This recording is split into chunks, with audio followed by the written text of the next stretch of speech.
Territoire d'info, Cyril Viguier. Bonjour, bienvenue dans la matinale d'info de Public Sénat et de Sud Radio avec la participation de la presse quotidienne régionale. Aujourd'hui, notre invité, c'est Axelle Lemaire. Bonjour, vous êtes secrétaire d'État au numérique.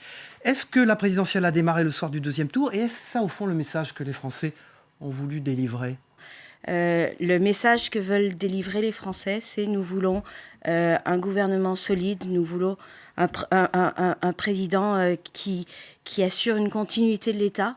Mais je crois qu'ils sont assez éloignés des enjeux électoraux de la présidentielle. Et un terme important, fraternisation. On avait eu fraternité avec Ségolène Royal, maintenant on a fraternisation entre François Hollande et le nouveau président de la région Nord-Pas-de-Calais-Picardie, Xavier Bertrand. Hollande avec Xavier Bertrand, le républicain élu avec les voix de gauche. C'est un symbole au-delà de cette commémoration, à votre avis, cette présence des deux hommes ensemble aujourd'hui ? Oui, puisqu'en plus Xavier Bertrand je crois, a su trouver les mots dimanche soir, justement, de rassemblement.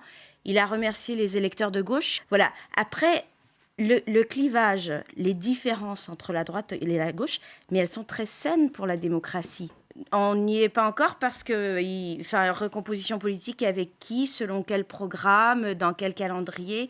Voilà, je veux dire, il n'y a pas de fermeture de ma part, il n'y a pas d'ouverture non plus. Là. Le maire, vous avez vu la polémique qui a agité la toile hier entre Marine Le Pen, qui répond à un journaliste qui l'aurait accusé de faire le lien entre Le Pen et Daesh. Faute morale, faute politique ? Les deux. D'abord, c'est contre la loi.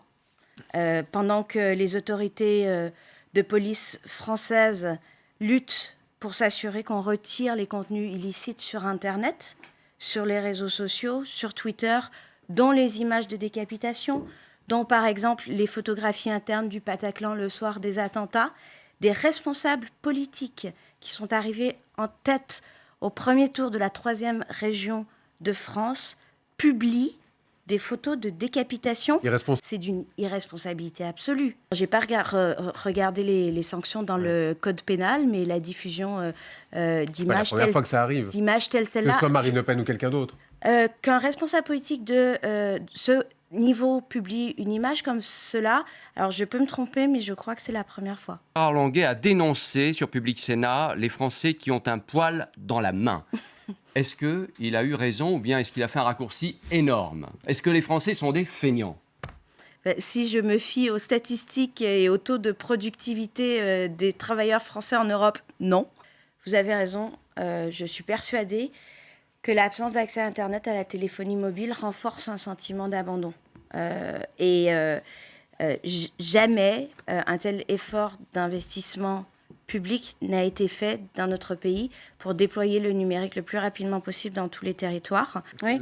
Alors moi, je vous parlais de la fibre et des réseaux fixes, téléphonie mobile. On est en train de recenser toutes les communes en zone blanche, toutes les communes qui n'ont pas la 3G. D'ici fin 2017, elles seront couvertes. Déjà, l'aider en lui conseillant d'arrêter de parler de l'imam Google, parce que c'est franchement inutilement polémique. Là où... il faut qu'on travaille beaucoup plus étroitement. Alors d'abord, c'est sur le sujet de la fiscalité. Et puis sur le sujet de la lutte contre l'apologie du terrorisme, les contenus illicites. On en a parlé, ça se passe quand même beaucoup mieux qu'auparavant. Merci Axelle Lemaire. Et on se retrouve pour la matinale d'info demain à la même heure. Merci à tous et bonne journée.